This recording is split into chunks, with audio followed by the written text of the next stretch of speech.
Hello, it is a beautiful Friday. It is amazing.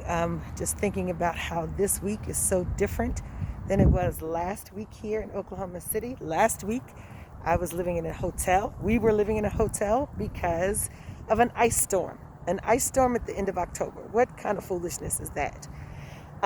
Yeah, and so we had no power in the house for 7 days. So we were in a hotel. We were in one hotel for 5 days, and then we switched to another for two.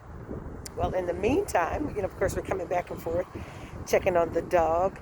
The day that our power was restored, we came back with an extra special gift. Yeah, you ready for it? You ready for it? The ice storm came, took us out of our house. When we got back home, we came home with COVID-19. Ridiculous. Do you hear me? I cannot make this stuff up. Yeah, so Byron and I tested positive. The boys were negative. I just had them retested again today just to make sure. And so this has been a whirlwind of a week. Of course, they had to inform everybody that we come in close contact with, anybody we spent more than 15 minutes with, and which is crazy because for the last 7 months, this is kind of infuriating to me. The last 7 months, we had our safety bubble. We had basically, contactless conversations, transactions. We really didn't fool with a whole lot of people. You would see us on Sunday at church. I can take this down. I'm right here by myself. You would see us Sunday at church with praise team, but there was a protocol that we followed, and the ice storm taking us out of our element, putting us into a hotel, had a very nice room. But when I think about how we had to ride up and down the elevator, and some people really didn't care about masks, I think that's what is infuriating to me. Here we are trying to protect ourselves, and there are others who didn't care, and they're walking around fancy free, and now we have COVID-19. The blessing is, right now it's like cold or flu-like symptoms. I had some achiness, my back, my legs were hurting a couple days ago. I really haven't had that, but I'm, doing Motrin and ibuprofen. I do have a cough that comes up every once in a while. Just kind of tired. Pastor is about the same. He didn't have aches and pains, but he did have a cough, and so we're watching him. He's tired as well. The boys came by today, and it's funny. They're negative, but they, like, well, what is this? So anyway, we'll find out definitely about them. I think what I'm learning in all of this is for everyone who's infected with COVID-19, it is very different. And so what one person or one family, the symptoms that they have, it could be totally different from the next person. Even my husband and I in the same house, totally different. Still being mindful though, certain times if we're not eating, I'm just, I'm still like masking up, like I don't need to spread it anymore, right? I don't know even if that can happen, but just really being cautious about what we're doing. So the biggest thing about it is mental though, right? Because you turn on the television, you hear about all of the casualties to COVID-19. You hear about the really horrific stories, the heartbreaking stories, and here you are feeling, with cold-like symptoms, and then you're waiting for the shoe to drop. Like, okay, well, what was that? Did I feel this?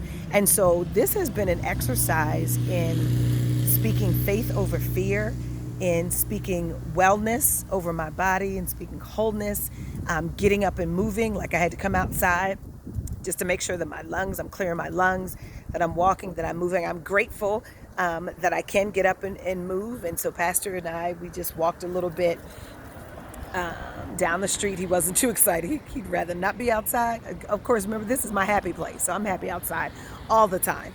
But I am just grateful for life. I'm grateful for understanding, even in the situation, that I can control my emotions through it, right? It may sound strange, but a lot of it, again, is mental. And so when I feel that, not making it the next thing, like, oh, my leg aches, oh my gosh, my leg is going to fall off. No, that's not, so I'm constantly talking myself out of, if I cough, okay, well, if I cough 10 times within an hour, what does this mean?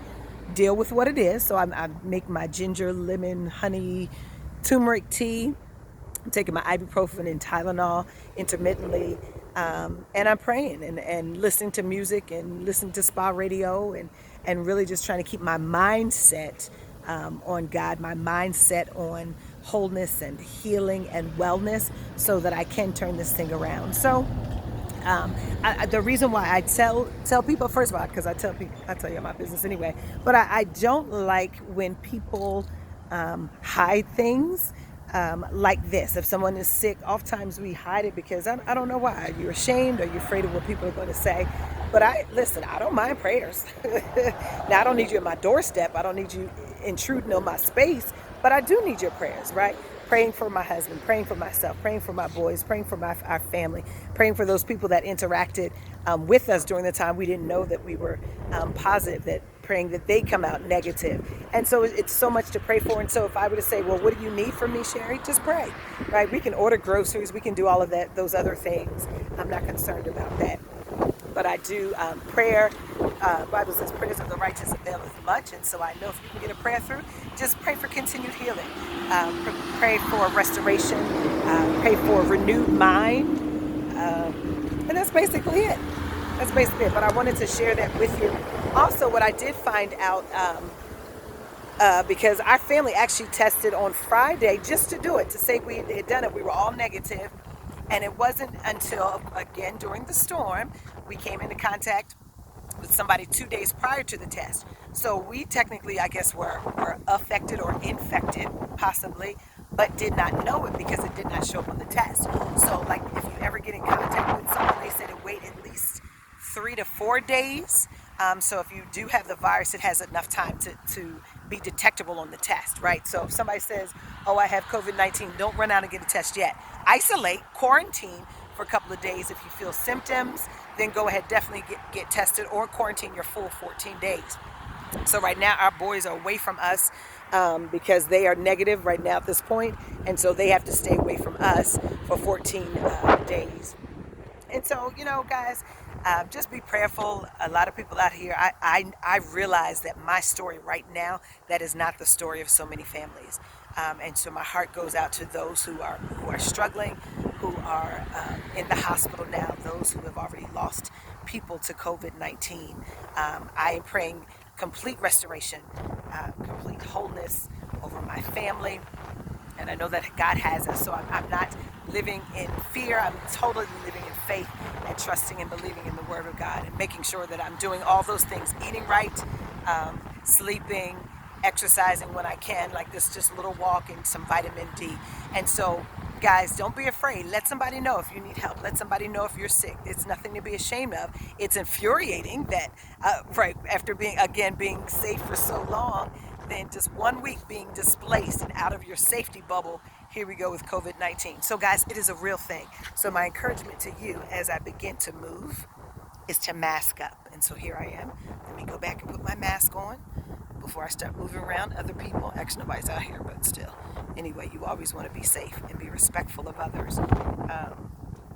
It does not hurt you to put a mask on, but it definitely helps the person that's in front of you that will come in contact with you, right? So it's not about you, it's about the person that you're saving from you. And many of you are carrying it. For what we didn't know, we were carriers for a couple of days and had no idea until he began to get sick. And then a couple of days later, I felt bad as well. So anyway, guys, just wanted to share that story with you. We are encouraged. I encourage you just to make sure you're doing what you need to do. Mask up, be safe, wash your hands, socially distant. It is not COVID-19 can come to your house. I know sometimes watching the news you didn't believe it, but I promise you it came to my house. I am a believer, but I'm also a believer that I'm healed by the blood of the Lamb. So have an amazing day, guys. Love you. Keep on praying.